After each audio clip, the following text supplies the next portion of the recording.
Yo, yo, yo, what's good, what's good, what's good? You are now watching JUK Boyz Sports Show. I am your host, Kyng Ralph, here for another solo dolo, but great show today. Thank you all for watching. Gotta make sure you drink your water and mind your business.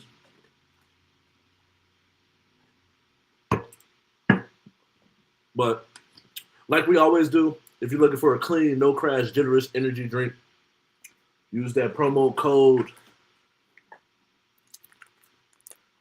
JUK at W.com, DUBBY, W.com for no crash, genderless energy drink. And while you're here, like, subscribe, comment, share, all that good stuff. You can follow me at KYNGRALPH. You can follow JUK Sports Show, JUK Sports Show on Instagram. Subscribe at JUK Network, JUK Network on YouTube. And then follow JUK Network as well on Facebook. And we're in for a good show. Let's get it. So, the Las Vegas Aces. Last year I was calling for that three-peat, but we just weren't able to get it done. But it's looking like we did it, y'all. Don't want to get too ahead of myself. But after, I think it was Sunday's win. After Sunday's win, we played Game 3 in Phoenix. I can see them getting the first one, but I just don't see it coming back to Vegas. As much as I would have loved to watch them win here in Las Vegas. Once again, we're going to win on the road. Might have to look into those Phoenix tickets to see how much those are. It's not that far of a trip. But in the end, Asia and Jackie been balling, going back and forth. I think that Jackie Young has turned into the, I guess if you call Asia Shaq, then Jackie Young can be Kobe. Going off for 32, 8 rebounds, and 2 assists. Asia Wilson coming in with 24 points, 14 rebounds, and 3 assists. Both of them playing at a very high level. I think this is one of those moments where Jackie is showing her worth. In the end, when you create a team and you get someone like Jackie, who I believe came in year 3 or 4 of Asia being in the league, you as Jackie becomes who she's supposed to be in the league, you have a Kelsey Plum, you have a Chelsea Gray, Derica Hambry, Asia Wilson, and then you ship Derica, you ship Kelsey. Chelsea's getting older, so now you bring in a Jewel Lloyd in place of Kelsey, and you let Jackie be your number 2 where Kelsey was supposed to be. And so I think Jackie is stepping into her role, playing at a high level, efficient, high scoring, good defense, physical, tough, and just too much for the Phoenix Mercury. I think the Mercury just in the end have just, in a football term, outkicked their coverage. And I see them getting a victory. I just don't see them being able to take it to where the Aces will have to come back to Vegas to finish out the series. I just don't see it. They're only playing a 5-game series, 2 out, 2 here, 2 there, and then 1 more back out here. So I just don't see them getting that far, to be honest with you. Now, you never underestimate the heart of a champion, but in this particular moment, most of their key players are not champions outside of Kalia Copper, who was able to get one with the Chicago Sky and Candace Parker. But I just don't see it, man. In the end, like I said, you never underestimate your opponent or the heart of a champion. Kalia Copper being a champion, she's had some big moments in these playoff run, but I just don't see it happening in this particular one where Asia is just so dominant. And then Jackie Young where between the two of them, if you getting 60 points from Jackie and Asia on any given night, it's just not looking good. Let me know what y'all think about it, too. Are the Aces, is it a sweep, or are the Mercury going to come back? Can they come back? And so Arch Manning has been a big, major topic of conversation. Feel bad for the kid because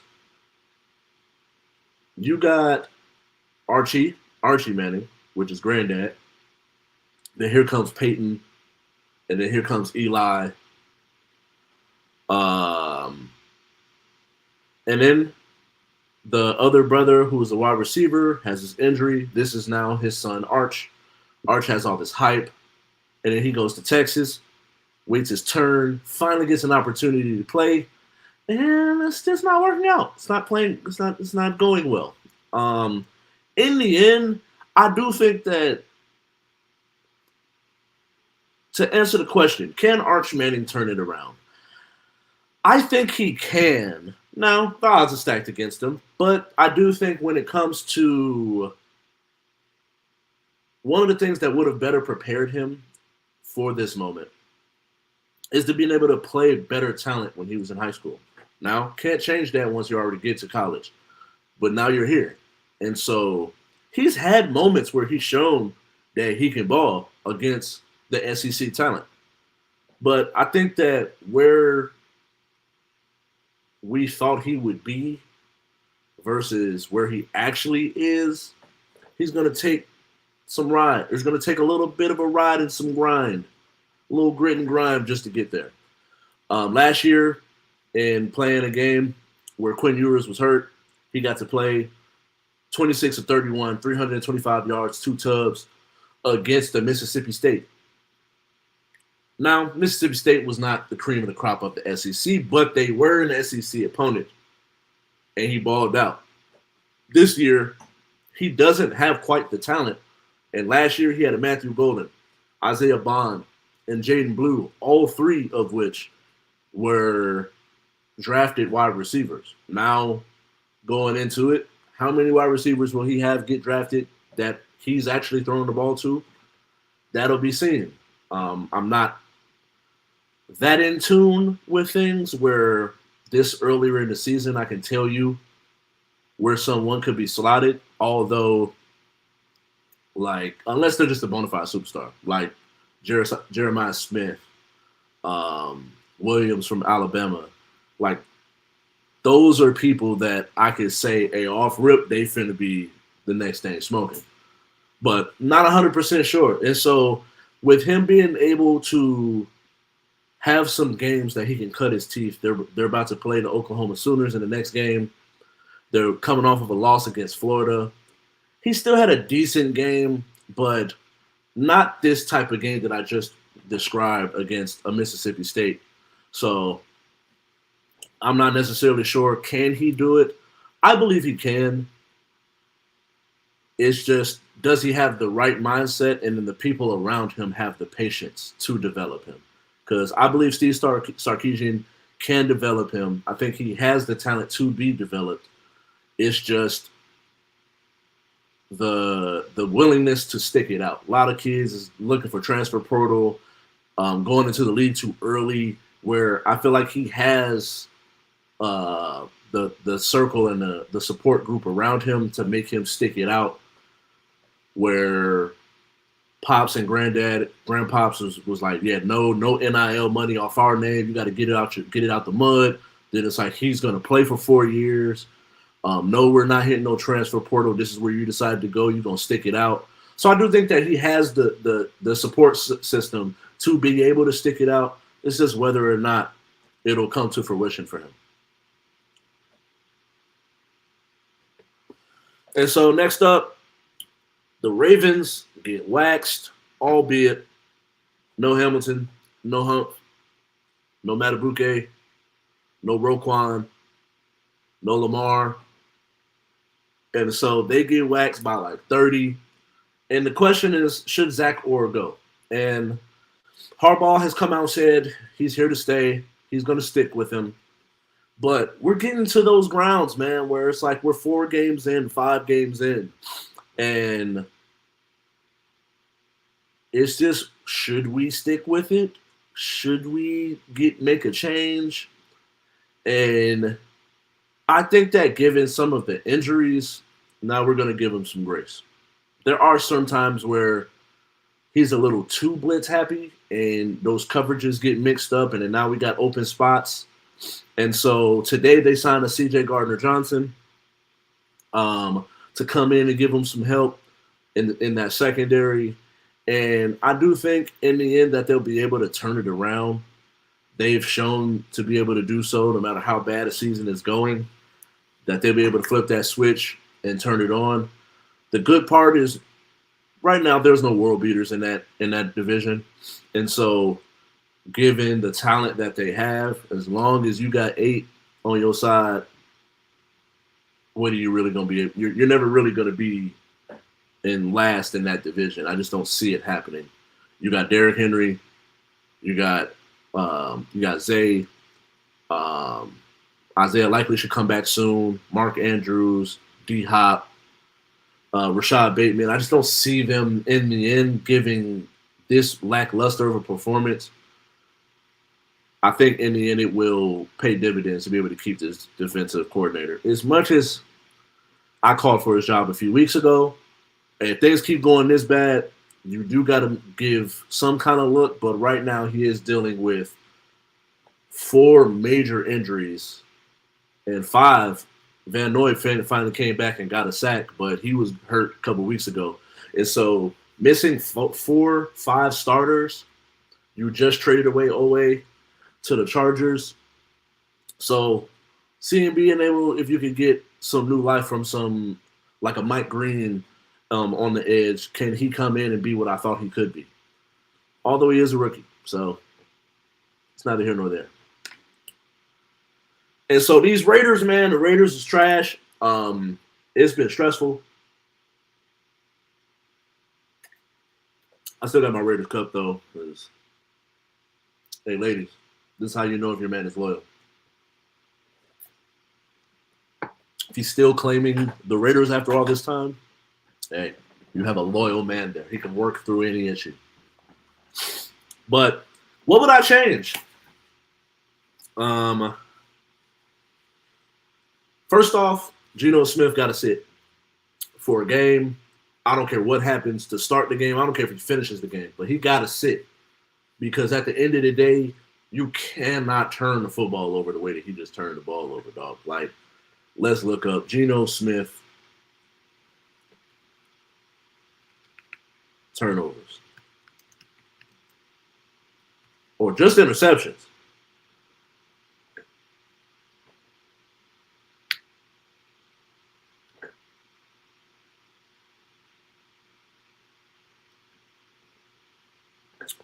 So this year alone,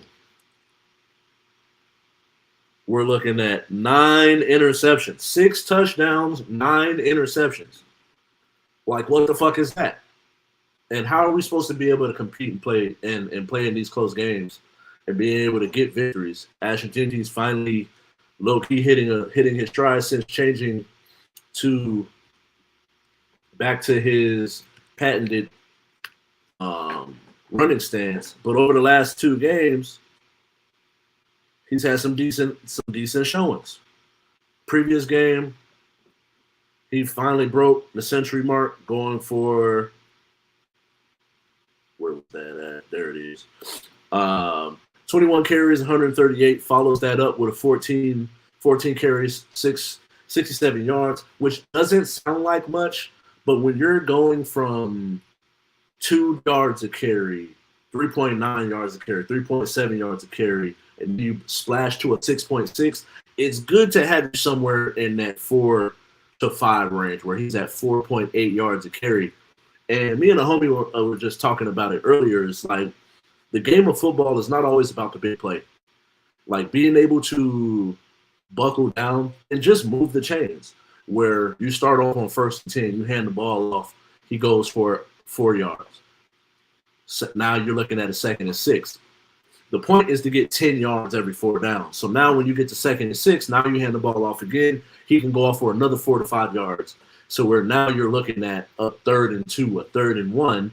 Now you can hand the ball off again, and you're not so stuck in this pendulum of a decision where you need to make the decision of, am I just stuck in a position where I have to throw the ball, or can I use that ability to run to make them think I'm going to run again to be able to push the ball down the field?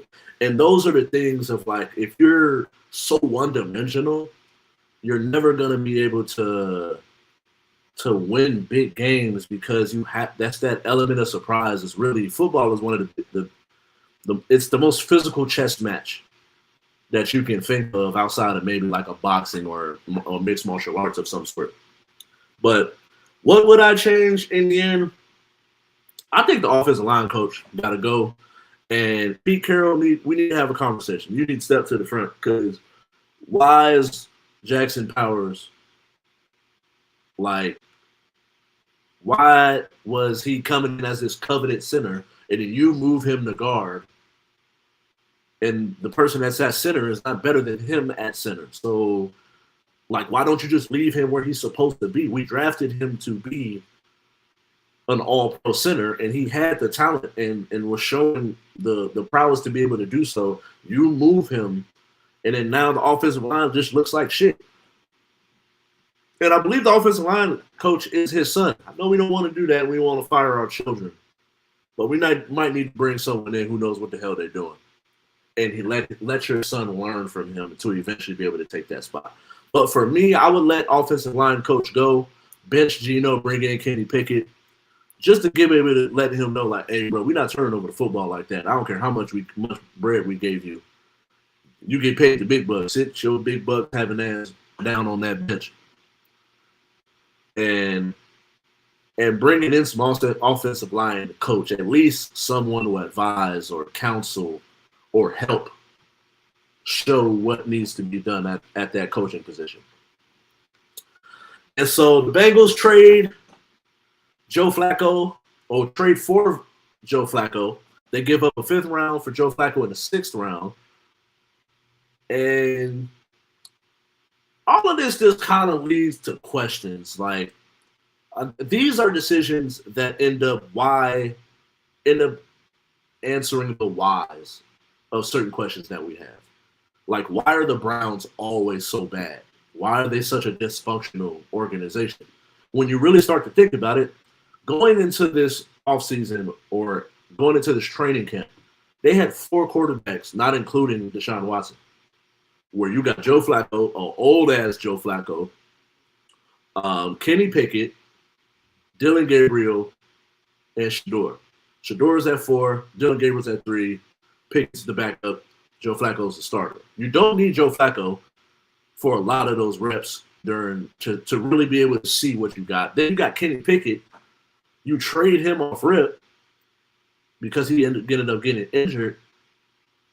And he's taking away reps from Dylan Gabriel and Shador. So this whole time where you end up with just Shador and Dylan Gabriel in your quarterback room with Deshaun Watson, you could have been getting reps for those young guys. And none of this just makes sense. And it all points to why this team is so bad in the end. And I hate this. But in the end, what Shador should be looking for is this is a perfect opportunity. We never want to pray for anybody to get injured, but this is the game of football. Dylan Gabriel being a smaller quarterback very well could get hurt. Now Shador is the guy to get in the game. And all you really need is that opportunity. Dylan Gabriel plays bad. Dylan Gabriel gets hurt. Whatever happens, he gets sick of some sort. Now Shador is getting an opportunity to get in these games, and that's where, hey, thanks for popping in. I appreciate you. Love the interactions. If while you're here, write something in, show some love, ask some questions. I feel I have no problem in answering them. I have questions typed out, but I don't mind answering your own questions if you want to interact with your boy. Make sure you share this as well while you're here, too. I would appreciate that. Like, subscribe, comment, share, all that good stuff. Love y'all. Not throwing no GD. But, and these are the things that I'm saying is that all it really takes is for Shador, all it takes is one thing to go his way, and he got the opportunity he's looking for. Where I think that if you go and you look, and I seen something earlier where they were talking about Myles Garrett. Myles Garrett don't smile for nobody, and Shador had him smiling and laughing on multiple accounts. And it's not something to sniff at when a young player is able to get someone like that to give them the stamp of approval. And essentially, this could end up being one of the Browns' greatest players of all time and Myles Garrett. And so I do think that in the end, this is all Shedeur needs. And we're one step closer. When Dylan Gabriel got that starting spot, I posted, we almost there, y'all. Now this is the one step that we need to go on our way as far as the Shedeur fans and the Cleveland Browns fans to get what we've been looking for, some kind of juice or energy get put into this organization. And so we almost there, y'all. We almost there. And before we get to our fast break, so I think his name was Dermicardo or Ermicardo, takes off, great run play, finds the hole, finds the space, beats everybody down the field. Right before he gets to the end zone, he drops the ball. Don't quite understand this way of thinking or what players are doing out here, because ultimately, and yes, I did cut my hair. It was. I've been thinking about whether or not this has nothing to do with sports, but I was thinking about cutting my hair altogether, cutting into a fro, but wanted to cut some inches off and see how I felt about it. Feeling good about it. I feel pretty. Yes, I did cut my hair. And so was Coach Gannon in the wrong? Coach Gannon pretty much presses the player. He's the head coach of the Arizona Cardinals. This is the team that it happened on. He's like their third string running back. And in the end, he's yelling at him, getting into him. He slaps him in the chest. So was he in the wrong? And I think with a lot of things in society, we are soft on, but there's certain things that they're just not soft. It's football at the end of the day. You don't like how much someone yelled at you because it's football. Thank you, love. I appreciate you. But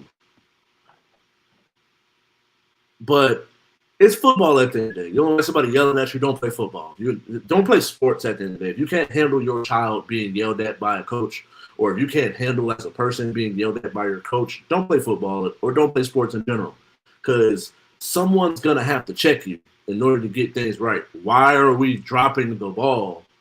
And this ended up being a play where they barely lost, but had they had this touchdown, they would have won. So essentially, you lost the game for your team, dropping the ball on the half-yard line, 0.2-yard line. Like, those are things where I don't think coach is wrong. Now, should you keep your hands to yourself? Yes, I don't think that him yelling at him was the problem. I think the chest slap at the end of this is where maybe he crossed the line a little bit. But you got to think about the day and age we're in. So 2-minute drill. I talked about Shedeur, and it's been a lot of talk about him answering questions in interviews, and it was I was thinking about this at one point, but maybe I was just like, I don't know the ins and outs of football like that and how organizations are run, PR teams and all that. But as a third string quarterback, why has he been interviewed so much? Like, why are we interviewing Shedeur? Like, I get it. We can sit here and talk about all this stuff about him, but a video of him, a caption of him, it's getting clicks and it's getting views. He has one of the highest selling jerseys, and he was a 5th-round pick. He's a third-string quarterback, now the second-string quarterback, with just 3 quarterbacks in the room, and one of them can't play this year. So, like, why are we interviewing him in the first place? To even put him in a position where we could criticize the way that he's answering the question. Like, leads the question, like, why is he being interviewed? Why are we judging him so harshly? Where is the Cleveland PR team? Like, do we want him to look bad so we can use this as a way for him not to play? Like, make it make sense to me. It doesn't quite make sense to me. I hate it all. And Bad Bunny on SNL, great episode. If you're cool with if a Bad Bunny and you're not a racist, I think it was funny, well thought out, but pretty much goes on a monologue, says a bunch of things in Spanish, and says, essentially, if you didn't understand what he said, then you have 4 months to learn. And this is where we use those hand signs, and like they do, like this generation does, because I'm old now. I love it. So Bad Bunny talk your shit. Because at the end of the day, the NFL is trying to stretch and be a global organization. They got games in Germany, they got games in London, they got games in Brazil, Mexico. So why not have someone of that ilk and as an international superstar as Bad Bunny is on that national stage? Because as much as people have been sitting here saying, oh, this is America's sport, this is an American event, Super Bowl is one of the most watched worldwide events behind the Olympics, World Cup, and things of that nature. If you looked up the most watched world events, it would be high on this list. So for me personally, I'm just not. I don't have a problem with it. I don't think there's anything wrong. So in my personal opinion, Bad Bunny, talk your shit, gang, because you deserve it. As much as I'm not a huge fan of his, who else at such an international level would you put on that list? Like, yeah, we can sit here and go Taylor Swift, maybe Post Malone, but nothing to the level of a Bad Bunny.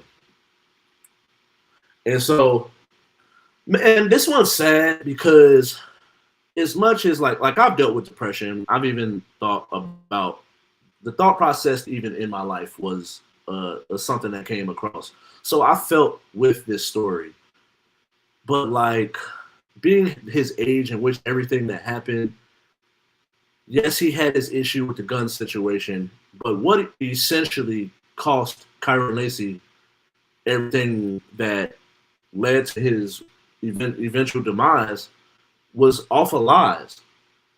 The cop on the scene, the person who caused the accident, to say that it was him, got the world in sports media to believe that he had a hit and run, and loses his draft stock, never is able to clear his name, eventually he unalives himself, like they would say on TikTok, and then now, months later, after he's long and gone, now he's innocent.